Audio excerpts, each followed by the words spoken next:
Hello बच्चों, welcome back to my channel. कैसे हैं आप सब लोग। आप लोगों की इनकम टैक्स की एमसीक्यू सीरीज चल रही थी, जिसमें कि जो बच्चे UP plus assistant accountant auditors हैं, जिनका एक एग्जाम होने वाला है 16 फेब आपकी एग्जाम डेट आ गई है। और जो बच्चे बिहार में जूनियर अकाउंट क्लर्क की वैकेंसी की प्रिपरेशन कर रहे हैं, दोनों के लिए ये वीडियो आपकी ये सीरीज जो है बहुत ही इंपॉर्टेंट है। इसमें बहुत ही इंपॉर्टेंट क्वेश्चन हैं, सेक्शंस भी मैंने इंक्लूड करी हैं, तो सारी वीडियोज को जरूर देखिएगा जो प्रीवियस में आई हैं वो भी। अब नेक्स्ट मैं आप लोग के आगे से जो है कंबाइंड क्वेश्चंस लेकर के आऊंगी, जिससे कि आपकी प्रैक्टिस और अच्छे से हो जाए। तो आगे की वीडियोस को देखने के लिए चैनल को सब्सक्राइब जरूर से कर लीजिएगा और वीडियो को लाइक भी करिएगा। आइए शुरू करते हैं। इसमें आपके 110 तक क्वेश्चंस कंप्लीट हो गए थे। आज हमारा जो नेक्स्ट क्वेश्चन रहेगा 111 क्वेश्चन रहेगा। तो उसमें पहला क्वेश्चन है, the tax paid by the tenant is dash.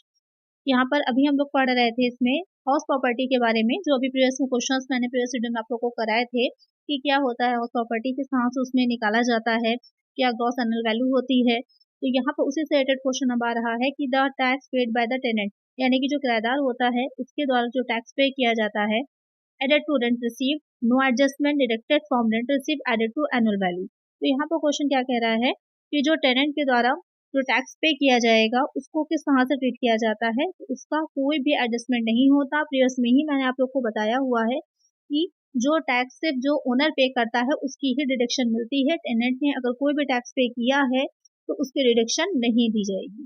तो एक आंसर क्या हो जाएगा, ऑप्शन बी हो जाएगा। चलिए नेक्स्ट क्वेश्चन लेते हैं। If the house remains vacant for the whole year, annual value will be. तो क्वेश्चन यहाँ पे क्या कह रहा है कि जो हाउस है remains vacant for the whole year, यानी कि पूरे वर्ष जो है जो हाउस है वो क्या रहा है, खाली रहा है। वैकेंट मतलब मीन्स खाली रहा है। तो वहां पर एनुअल वैल्यू उसकी कितनी होगी, equal to municipal value, equal to fair rent, nil, none of the above. तो यहाँ पर क्वेश्चन क्या कह रहा है कि अगर कोई भी हाउस प्रॉपर्टी है जो कि पूरे वर्ष खाली रही है, तो वहां पर उसके एनुअल वैल्यू को किस तरह हम निकालेंगे कि जो म्युनिसिपल वैल्यू यानी कि जो नगर पालिका मूल्य होता है उसके बराबर होगी, फेयर रेंट जो उचित किराया होगा उसके बराबर, या फिर उसको हम नील मानेंगे, या फिर नन ऑफ द अबव, इनमें से कोई नहीं। तो यहाँ पर अगर हाउस जो होता है वो वैकेंट रहा होता है पूरे वर्ष भर, तो वहां पर नील होती है उसकी एनुअल वैल्यू। वहां पर उसकी कोई भी एनुअल वैल्यू नहीं होगी, क्योंकि वहां पर कोई ग्रास एनुअल वैल्यू ही नहीं निकल के आएगी, तो ना ही आप उसमें से कुछ लेस कर पाएंगे। तो एनुअल वैल्यू भी उसकी नील आती है। तो एक आंसर क्या हो जाएगा, ऑप्शन सी हो जाएगा। इंपॉर्टेंट क्वेश्चन है, ध्यान में रखिएगा। नेक्स्ट क्वेश्चन है, a sum equal to dash is allowed as deduction from the annual value, 15%, 20%, 25%, 30%। Question क्या कह रहा है कि जो एनुअल वैल्यू होती है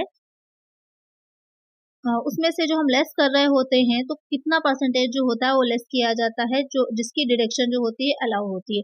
जो भी जैसे कि पेंटिंग क्या है या कुछ भी छोटे मोटे खर्चे जो घर में किए जा रहे हैं, उसके लिए पूरा 1% अमाउंट जो होता है वो लेस किया जाता है, उसकी डिडक्शन दी जाती है।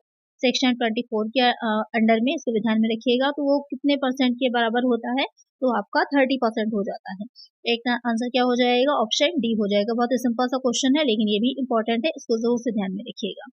चलिए नेक्स्ट क्वेश्चन, और ये भी ध्यान में रखिएगा किससे लेस किया जाता है, एनुअल वैल्यू। नेक्स्ट क्वेश्चन है, a sum equal to 30% is allowed as deduction from the annual value as reduction, standard deduction, basic deduction, none of the above। अब यहाँ पर कह रहा है कि जो 30% जो अलाउड होता है, लेस किया जाता है एनुअल वैल्यू से, वो जो होता है क्या है, एक कटौती कितना होता है, एक मानक कटौती हो जाएगा, स्टैंडर्ड डिडक्शन लिखा है। बेसिक, कोई बेसिक डिडक्शन होती है, किस तरह की डिडक्शन मानी जाती है, तो यहाँ पर ध्यान दीजिएगा, उसे स्टैंडर्ड डिडक्शन बोला जाता है। एक आंसर हो जाएगा ऑप्शन बी। तो बहुत ही सिंपल सा चीजें हैं, वहां पर से आप कंफ्यूज हो जाएंगे अगर आपको एग्जैक्ट वर्ड नहीं पता है। Deduction, standard deduction, basic deduction, ऐसे देखिए तो कोई ज्यादा डिफरेंस नहीं है, तीनों ही चीजें कटौती से ही रिलेटेड है, लेकिन उसको कहा क्या एग्जैक्टली जाता है, उसको स्टैंडर्ड डिडक्शन कहा जाता है। कितने परसेंट, 30% अलाउ होती है, इसमें से एनुअल वैल्यू से। चलिए नेक्स्ट क्वेश्चन है, interest on loan taken for which all purposes are deductible from annual value, purchase, repair, construction, all of that. अब यहाँ पर कह रहा है कि इंटरेस्ट ऑन लोन टेकन, जैसे कि अभी प्रीवियस में जो पेपर हुआ है उसमें आपका ये क्वेश्चन आया भी था कि कितना जो है डिडक्शन दी जाती है, तो 30,000 आंसर था वहां पर। अब यहाँ पर उसी से कह रहा है कि इंटरेस्ट ऑन लोन टेकन, जो भी इंटरेस्ट जो होता लोन जो होता है लिया जाता है, उस पर जो इंटरेस्ट दिया जाता है, for which all purposes are deductible from annual value, किसके किसके पर्पज से जो होता है लोन जो लिया जा सकता है, जिसको कि हम डिडक्ट कर सकते हैं किससे, एनुअल वैल्यू से। परचेज किराए के लिए, रिपेयर के लिए, कंस्ट्रक्शन के लिए, ऑल ऑफ द अबव। तो किसके लिए हो जाता है, तो यहाँ पर इन तीनों के लिए ही लोन लिया जा सकता है और उसकी डिडक्शन जो होती है एनुअल वैल्यू में से दी जाएगी। तो एक आंसर हो जाता है ऑप्शन डी, यानी कि परचेज, रिपेयर, कंस्ट्रक्शन तीनों ही चीजें हो जाती हैं। नेक्स्ट क्वेश्चन है deductions from annual value as per section dash, यानी कि जो एनुअल वैल्यू में से डिडक्शन दी जाती है वो किस सेक्शन से दी जाती है, 22, 24, 26, 24A। तो अभी जो मैं आप लोग को समझा रही थी तो यहीं पर मैंने बोली थी वो सेक्शन की कौन सी सेक्शन होती है। तो अगर आपकी लिसनिंग पावर अच्छी है और आप ध्यान से सुनते हैं एक एक पॉइंट को जो भी मैं बोलती हूँ, तो यहाँ पर आप इसका आंसर जरूर से दे पाएंगे। तो यहाँ पर जो पिछले 2-3 क्वेश्चन है उसी में मैंने बताया है कि क्या सेक्शन होती है जिसके अंडर में 30% जो होता है वो डिडक्ट किया जाता है एनुअल वैल्यू से। तो जल्दी से मुझे सभी बच्चे आंसर इसका कमेंट करेंगे। ध्यान से सुना करिए, एक एक पॉइंट को ध्यान से सुना करिए, किसी से भी क्वेश्चन आगे बन सकते हैं और ये क्वेश्चन बहुत इंपॉर्टेंट है आपके। इसका आंसर करेक्ट मुझे जल्दी से कमेंट करिएगा। चलिए नेक्स्ट क्वेश्चन है, which of the following is not deductible from annual value. इसमें से क्या है जिसे हम डिडक्ट नहीं करते हैं एनुअल वैल्यू से, यहाँ पर पूछा है नॉट। तो क्वेश्चन में ध्यान दिया करिए कि क्या चीज पूछ रहा है। अक्सर ये होता है नॉट लिखा होता है, हम लोग ध्यान नहीं देते, वहीं पर आंसर हमारा गलत हो जाता है। तो नॉट डिडक्टेबल हम एनुअल वैल्यू से क्या नहीं डिडक्ट करते। इंटरेस्ट ऑन अनपेड इंटरेस्ट, यानी कि जो अनपेड इंटरेस्ट होता है जो पे नहीं किया गया उस पर भी अगर इंटरेस्ट लग रहा है उसको। Interest on loan taken for repairs, जो रिपेयर होता है मरम्मत के लिए जो लोन लिया गया है उस पर जो इंटरेस्ट है। Interest on loan taken for construction, जो रिकंस्ट्रक्शन सॉरी पुनर्निर्माण के लिए जो लोन लिया गया है उस पर इंटरेस्ट। तो किसको हम जो है डिडक्ट नहीं करेंगे। तो यहाँ पर एक चीज का ध्यान रखिएगा, जो इंटरेस्ट हम अनपेड लोन के लिए, अनपेड इंटरेस्ट के लिए इंटरेस्ट चुका रहे हैं तो उसको हम डिडक्ट नहीं करते। बाकी ये दोनों जो होता है, रिपेयर वाला भी पॉइंट सही है और रिकंस्ट्रक्शन वाला भी, इन दोनों में ही हमको डिडक्शन मिलती है, लेकिन अनपेड इंटरेस्ट के लिए नहीं मिलती। कई का आंसर हो जाएगा ऑप्शन ए। चलिए नेक्स्ट क्वेश्चन लेते हैं, interest for pre acquisition period is deductible in dash installment. यहाँ पर क्वेश्चन क्या कह रहा है कि interest for pre acquisition period, यानी कि प्री एक्विजिशन पीरियड, एक्विजिशन मतलब होता है जब उसने एक्वायर कर लेना, यानी कि उसको पूरी तरह से बन जाएगा, खरीद लिया जाएगा, तो उस पीरियड में जो इंटरेस्ट पे किया जा रहा है तो डिडक्टेबल इन इंस्टॉलमेंट, कितनी इंस्टॉलमेंट में जो होता है आप उसको कटौती ले सकते हैं, उसकी डिडक्शन कितनी इंस्टॉलमेंट में मिलती है। बहुत इंपॉर्टेंट और बहुत अच्छा क्वेश्चन है ये।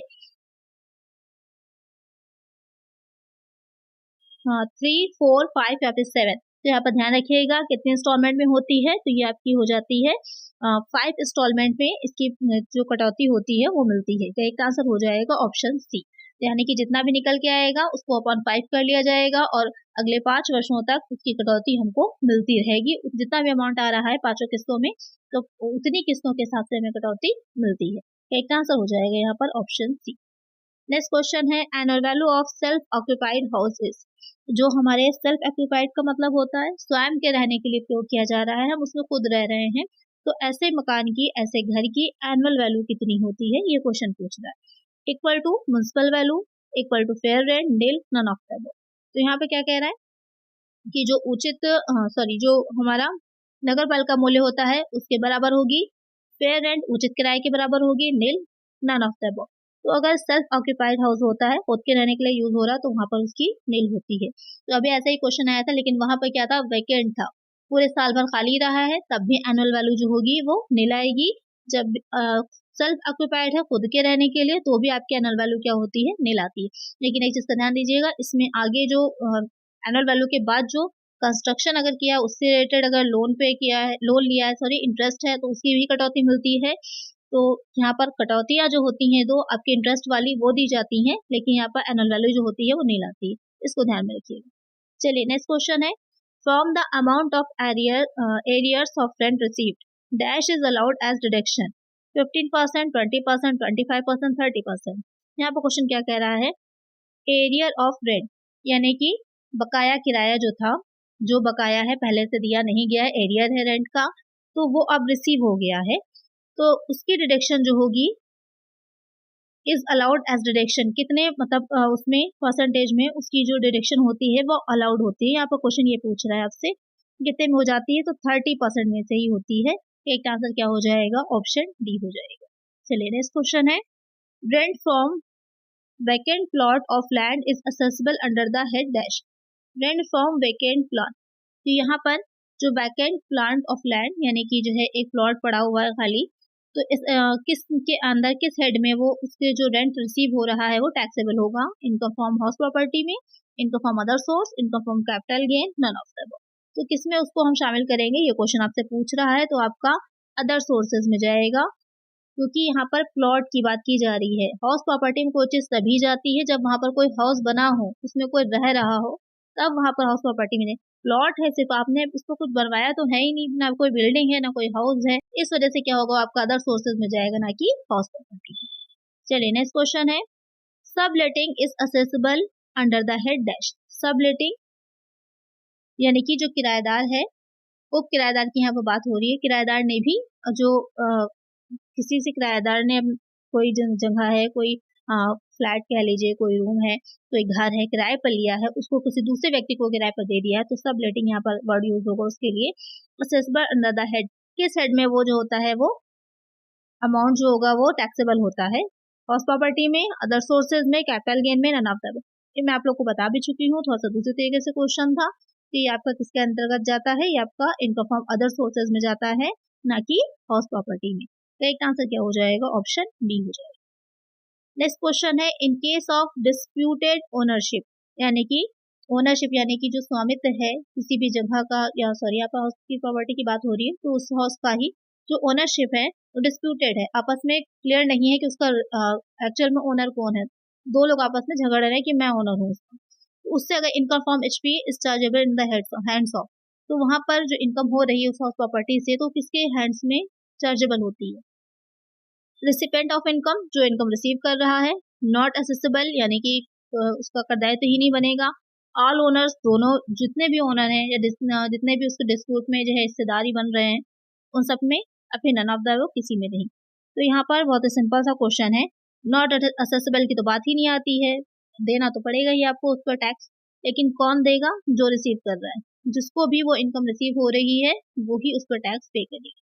एक आंसर हो जाएगा ऑप्शन ए। चलिए नेक्स्ट क्वेश्चन है, व्हाट इज एक्सपेक्टेड रेंट।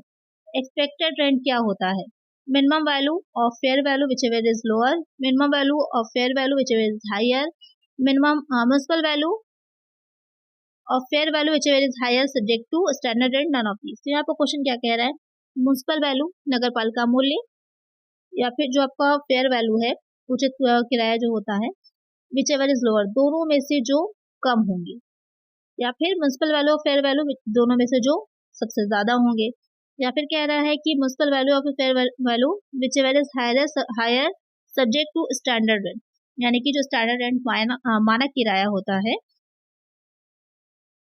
उसके अकॉर्डिंग जो है दोनों में से कौन सा क्या है, हायर है। नन ऑफ दिस, इनमें से कोई नहीं। तो एक्सपेक्टेड रेंट जो होता है वो आपका हो जाता है म्युनिसिपल वैल्यू और फेयर वैल्यू, इन दोनों में से जो हायर होता है, फिर सब्जेक्ट टू स्टैंडर्ड रेंट, उसके बाद देखा जाता है कि उन दोनों में से क्या चीज ज्यादा है, उसके बेसिस पे निकाला जाता है। तो कई का आंसर क्या हो जाएगा, ऑप्शन सी हो जाएगा। नेक्स्ट क्वेश्चन है, an individual who transfer house property without an adequate consideration to his owner spouse और to minor child is called as dash.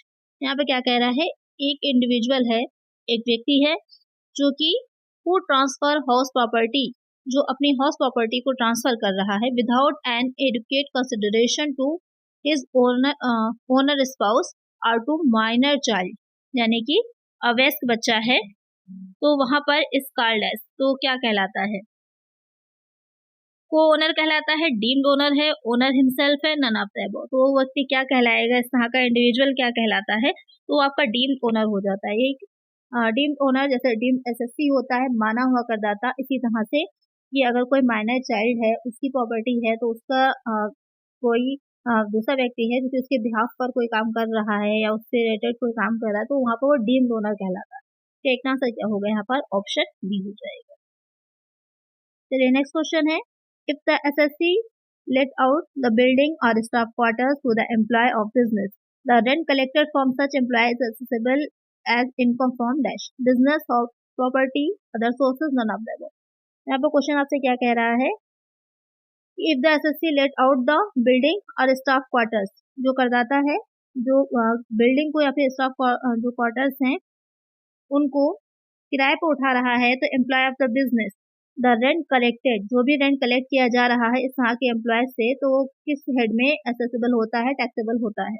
तो आपका बिजनेस में जाएगा, व्यापार में, हाउस प्रॉपर्टी में, अदर सोर्स में, या फिर इनमें से किसी में, तो वो आपका किस में जाता है, अदर सोर्स में जाता है। तो इस तरह से जितने भी आपके क्वेश्चन बनेंगे तो वहाँ पर ध्यान रखिएगा कि जिसकी हाउस प्रॉपर्टी अगर ओनरशिप उसके पास नहीं है, तो दूसरा व्यक्ति दे रहा है, तो वहाँ पर वो अदर सोर्स में जाती है इनकम, ना कि हाउस प्रॉपर्टी में।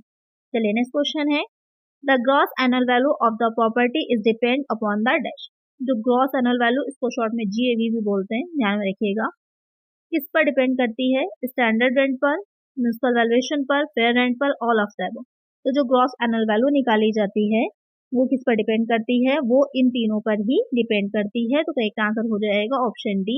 इन तीनों में ही देखा जाता है कि सबसे हाईएस्ट कौन है, उसके बाद उसके अकॉर्डिंग पहले आपका बी और सी पॉइंट का एक पॉइंट बनता है, इन दोनों में जो सबसे हायर होती है, फिर स्टैंडर्ड रेंट देखा जाता है, एक्चुअल में कितना रिसीव हुआ है वो देखा जाता है, फिर उसमें से जो हाईएस्ट होता है, उसके बाद उन दोनों में से जो लोएस्ट होता है वो ग्रॉस एनुअल वैल्यू बन जाती है, अगर स्टैंडर्ड रेंट दे रखो। और बहुत सिंपल से आपको समझना हो तो इतना समझ लीजिए कि इन तीनों पर ही बेस्ड होती है। करेक्ट आंसर हो जाएगा ऑप्शन डी। चलिए नेक्स्ट क्वेश्चन है, which of the following is not a case of deemed ownership of house property, transfer to a spouse for inadequate consideration, transfer to a minor child for inadequate consideration, holder of an importable estate, co-owner of a property।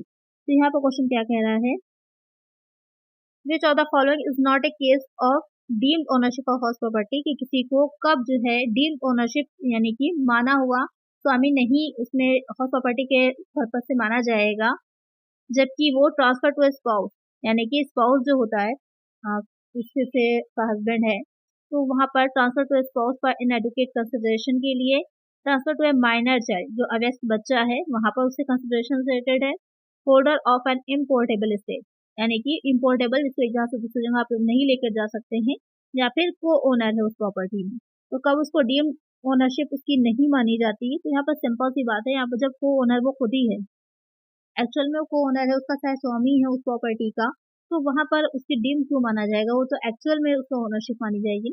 तो यहाँ पर correct answer हो जाएगा option D. कुछ इस तरह के clear आपके करेक्ट आंसर होते हैं तो वहाँ पर आपको ज़्यादा ध्यान देना ही नहीं बाकी पॉइंट्स पर, तो सीधे सीधा आंसर वही हो जाएगा। इसके बाद जो इसके आगे के क्वेश्चन हैं वो आपके नेक्स्ट वीडियो में रहेंगे 131 क्वेश्चन से। आई होप आज की वीडियो आपके लिए हेल्पफुल रही होगी, आपको अच्छे से समझ में आ रहा होगा। जो 5 सेक्शन है ये भी बहुत इंपॉर्टेंट है, तो इसकी अलग से मैंने क्लासेस वीडियो प्रोवाइड नहीं कराई है, यहाँ पर आपको फुल डिटेल मिल जाएगी जो भी क्वेश्चन है उसके थ्रू कि क्या हेड में है या किस तरह के क्वेश्चन वहाँ से बन सकते हैं। तो इस सीरीज को कंप्लीट पूरा जरूर देख लीजिएगा। तो आज की वीडियो में इतना ही। आई होप वीडियो हेल्पफुल रही होगी, अगर रही है तो लाइक जरूर कर दीजिएगा और चैनल पर नया सब्सक्राइब कर लीजिएगा। मिलते हैं नेक्स्ट वीडियो में। Thank you.